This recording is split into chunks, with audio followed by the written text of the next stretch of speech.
Welcome to the Lesbian Romantic Podcast. This is Waking Up is Easy, Part 18. The older you get, I find, the more you see that some things never change. I know it's a bit weird for me to say, since my biggest life lesson was and is accepting that everything changes all the time. Unfortunately, some dynamics between people do not change. Oh, by the way, I got a lot of fan mail after the last few episodes of this podcast. That is not something I expected, but I do appreciate it. I guess I should have known you would love hearing about how Usha and I connected in our bubble. I promise that you will hear more. I think what is most important to me is that some of you say, in the fan mail I mean, that your perception of our story has changed. Quite a few of you wrote to me to say that you looked at things differently now. That means a lot to me, so thank you. Anyway, I was saying, at some level, some things do not change. For example, there are always people who like to make a quick buck on the back of others. And there will always be people who say they are fighting for a good cause, but who do as much harm as the people whom they claim to fight.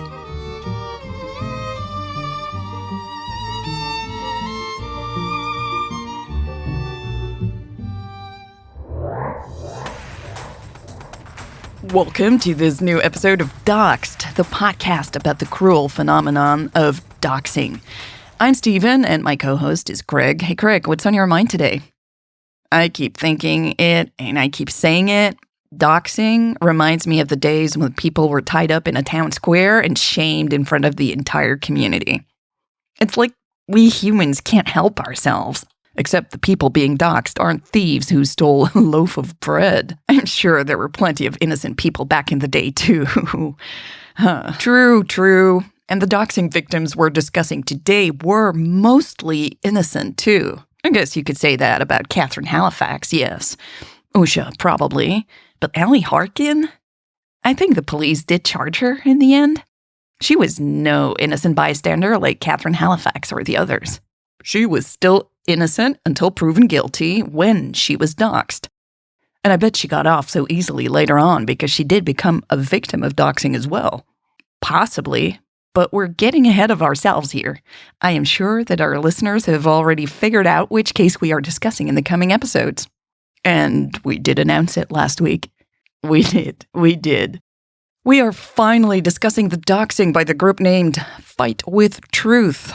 It was one of the most spectacular, if that is an appropriate word, doxing cases in recent history. Well, except all doxing cases are in recent history. Fair enough, except news cycles are so insane, it feels like an eternity ago, right? Very true. And a nice segue to the sponsor of this episode, Your Moment. Your Moment is your place to slow down time so you can be even more productive and happy. Being happy is important. Yes, gotta be happy. I am not happy about this, I said as soon as Maya was done explaining. I understand, but I can't keep the police away from Usha forever, Catherine, Maya said, especially if she is doing well. It's only been a week. I tried one more time. She woke up a week ago. She's no longer in hospital, Maya said. She doesn't even want a nurse around. I am running out of excuses to keep them away, and it's only a conversation. I am still here to take care of her, I said, and immediately knew I shouldn't have. There was a long silence. I just mean that she's not. I tried to correct it, but hesitated. She is not like other people. Another long silence. Do they have to come here? I asked reluctantly. I don't think you want her at the police station, Maya remarked dryly. I pinched the skin between my eyebrows. No, of course not. Okay, so tomorrow evening? Or morning, Maya sighed. They're very busy with all this crazy stuff. I think the feds even had to get involved. I tried to protect her as long as I could, Kate. But honestly, I think I already burned some bridges. And they could have just shown up any time in the past few days. The only reason they didn't is because my mother was friends with the sheriff's mother back in the day. I frowned. Okay, thank you. They'll be surprised to see you there, though. Maya sighed again. I haven't told them yet. Not sure they'll be happy. Thank you, I said again, my throat tightening. I guess they probably won't be. Did you talk to Audrey? Maya asked, sounding more tired by the second. We texted, I replied, wincing just at the thought of the text conversation Audrey and I had had the day before. The police haven't contacted her yet. How long have you two been separated? I really didn't want to talk about Audrey and me, but I knew I hadn't been fair to Maya. For a while now. Our tickets to France were non-refundable, and we were still good friends. But I should have told you. It's not really any of my business, really, Maya said, sounding hurt nevertheless. But Usha is. I am no fool, Catherine. I know something is going on between you two. Heat ran up my spine and colored my cheeks. There was nothing I could say to deny it. I would be lying. And I had lied about Usha long enough. Maya surprised me with what she said next. Maybe this is what you needed. Just be very careful. You are crossing some lines here. I know, I sighed. But I am out of a job already, aren't I? A deep sigh. I think we all might be. It didn't hurt as much as I thought it would. I mean, it still hurt because I knew many of the staff really loved the center and their jobs, and so did the families. Thinking about that really pained me. Losing my job? No. Strangely, I was okay with that by now. Look, she might be a criminal, Maya added, but she didn't sound that convinced. Everyone deserves a second chance, I replied softly. She doesn't seem like a violent person to me. Maya chuckled. We all make plenty of mistakes, that's for sure. Looking back, I think I should have asked what she meant. Let's not go into any speculation here, though. Maya has always been a great boss to me. I wish she hadn't had to move so far away, even though she says it ended up being a good thing for her and her family. Yes, some good things did come out of this mess. Maybe every mess creates good things in the end. I don't know. I know I wouldn't be the person I am today without everything that has happened. And I do like myself more these days. I really do. Let me focus on that last day in the apartment, though. We slept in, each in our own beds, and then had coffee in the kitchen. Afterward, we spent the day talking and resting in the living room. I made lunch and dinner with whatever I could find in the kitchen. The apartment had started to feel like home because we now felt at home with each other. It really was that simple. If you don't understand this, I can only wish that one day you will. We all deserve to feel at home with someone. The police want to talk to you soon, I said as I sat down next to Usha on the couch. Tomorrow. Yeah, I heard you talking to Maya, Usha nodded. I'm sorry, I sighed, feeling defeated. I wish we could have done more to protect you. I am awake now, Usha said after a moment. You don't have to protect me anymore. I turned my head to look at her.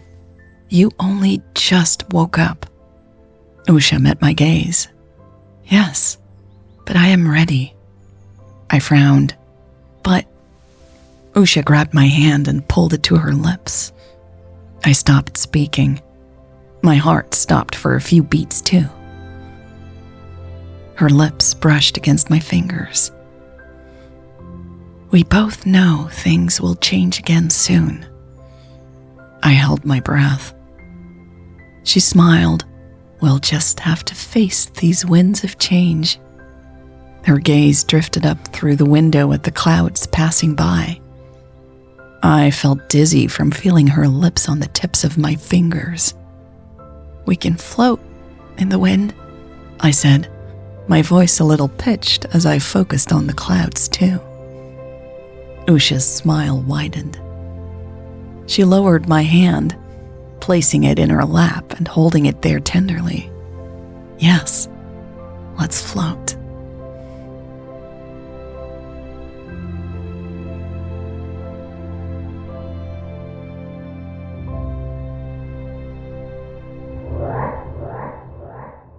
Thank you, Your Moment, for the support of this show.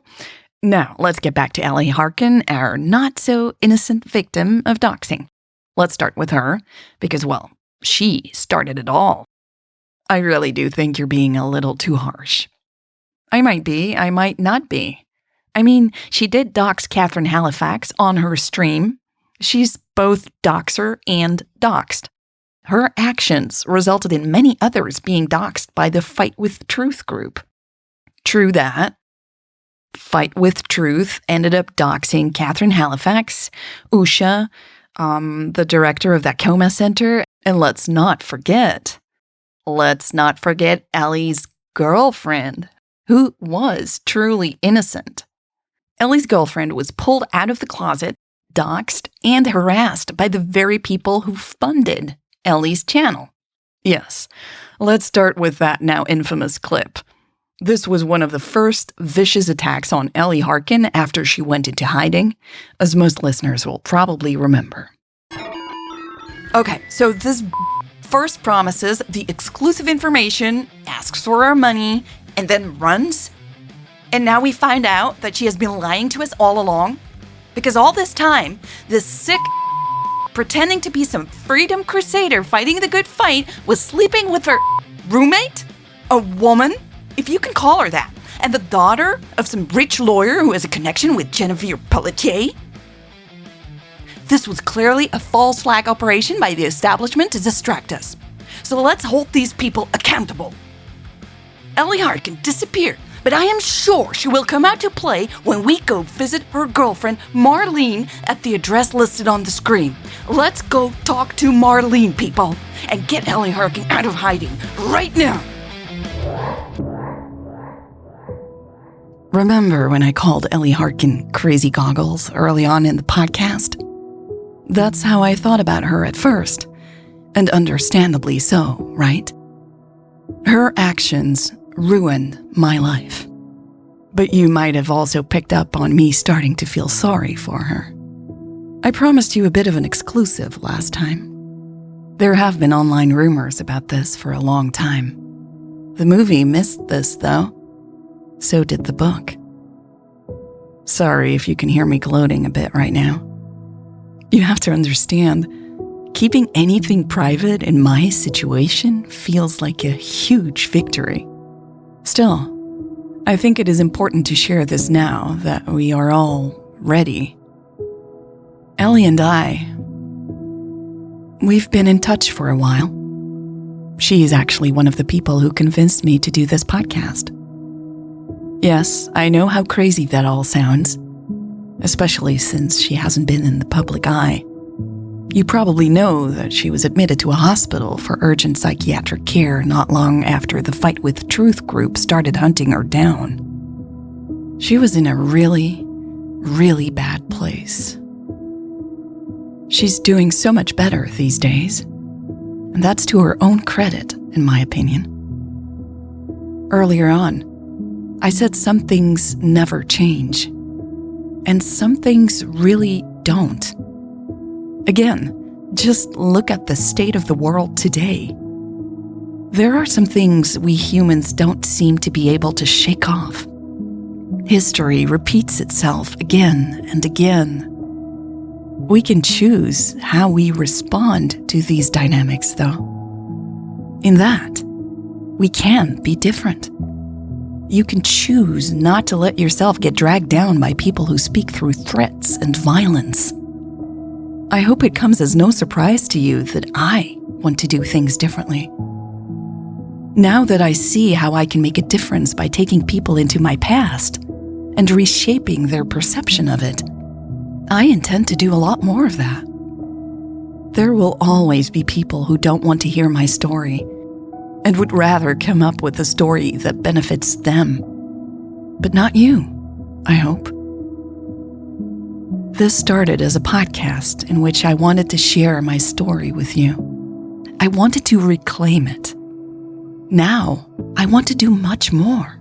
Now I want to change the way we all listen to stories. Stories we hear. Stories we share about other people. And stories we believe about ourselves. But first, I will tell you how Usha and I went from being forever bound by a pink and yellow piece of yarn to becoming lovers in all senses of the word. That was great, Catherine. The audience is going to love hearing more about you and Usha. Yeah, I'm sure they will. Make sure to take your time to describe that first time, okay? I don't think I'm comfortable with this. Oh, come on, Catherine. This is the moment people have been waiting for. Exactly. I don't think... You know what? Never mind.